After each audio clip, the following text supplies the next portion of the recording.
Before you scroll away, let me ask you something. What would you do if you walked onto a billionaire's mansion and saw your wife's photo hanging on the wall like a priceless treasure? Would you run a broken bar, or would you demand the truth? Stay with this story until the very end, because what unfolds will change everything you think you know about love, loss, and destiny. And if stories like this touch your heart, don't forget to like this video and subscribe to the channel. Your support helps these stories reach souls who need hope today. The rain had soaked through Daniel Harper's thin jacket by the time he reached the iron gates of the mansion. He stood there, a poor single dad with tired eyes and a small backpack slung over one shoulder, holding the hand of his 8-year-old daughter, Lily. Her fingers were cold, but she didn't complain. She never did. Daniel had taught her early how to be strong, the same way life had forced him to be strong since the night his wife disappeared 5 years ago. Emma had kissed Lily goodnight,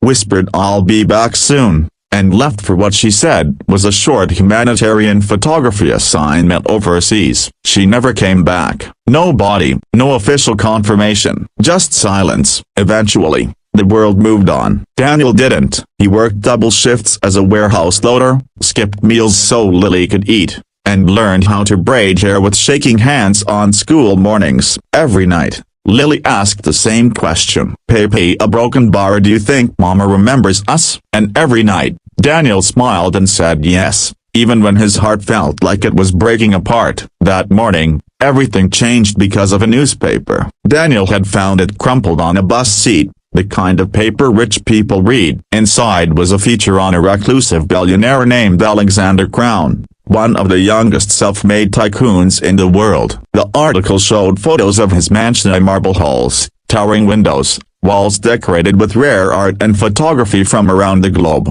Daniel almost turned the page a broken bar until he froze. There, on the wall behind Alexander Crown, was a photograph Daniel knew better than his own reflection. It was Emma. Not just any photo, one Daniel himself had taken years ago, on a cheap camera, during a picnic by the lake. Emma was laughing, sunlight tangled in her hair, her eyes full of life. That photo had disappeared the same night she vanished. Daniel's hands shook so badly the paper nearly tore. For days, he told himself it had to be a coincidence, someone who looked like her, a similar smile. But deep down, he knew. A husband always knows. That's how he ended up at the gates of the mansion, security guards watching him like he didn't belong in this world, to which, truthfully, he didn't. "I just need to ask him one question," Daniel said quietly. "Please." The guards laughed at first. Then Lily stepped forward, clutching her small backpack. "Sir," she said softly,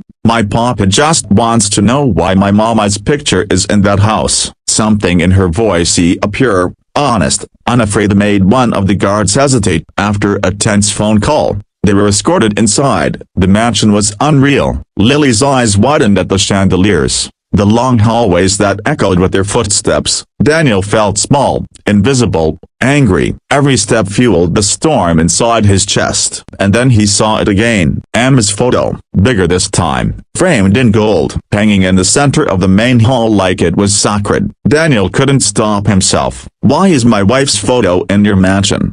he demanded, his voice breaking the silence. Alexander Crown turned slowly. He was calm, composed, dressed in a tailored suit, but when his eyes landed on Daniel, something flickered. Shock, recognition, guilt. For a long moment, no one spoke. Then Alexander did something no one expected. He sat down. "Because," he said quietly, "your wife saved my life." Daniel felt the room spin. Alexander began to speak, and with every word, the truth poured out like a wound finally opened. 5 years ago, Alexander had been traveling through a war-torn region under a false name, trying to negotiate secret humanitarian quarters. He was kidnapped, left for dead. The world thought he was missing, too. Emma was there as a volunteer photographer, documenting the crisis no one wanted to see. When she found Alexander, bleeding and barely alive, she hid him, treated his wounds, and helped him escape. But there was more. "Your wife was fearless,"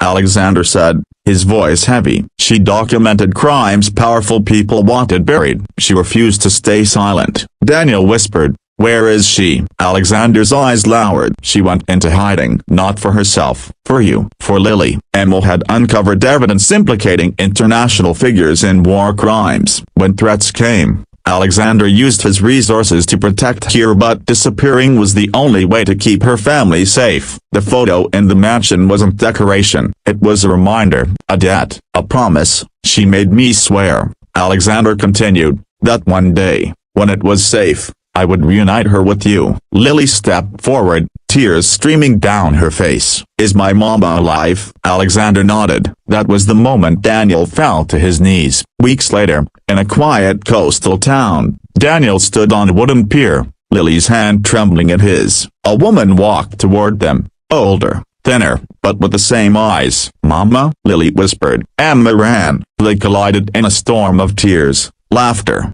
apologies, and love that refused to die. Years of pain didn't vanish, but they finally made sense. Alexander Crown didn't just disappear from their lives after that. He funded Daniel's education, helped him open a small community center for struggling families, and ensured Emma's work reached the world safely. Not for publicity, for justice. The unbelievable part wasn't the mansion, or the billionaire, or the secrets. It was the strata kindness echoes. Love survives, and even when life breaks you, it can still lead you home. If this story moved you even a little, please like the video and subscribe to the channel. You never know who needs to hear that hope isn't lost, it's just waiting to be found.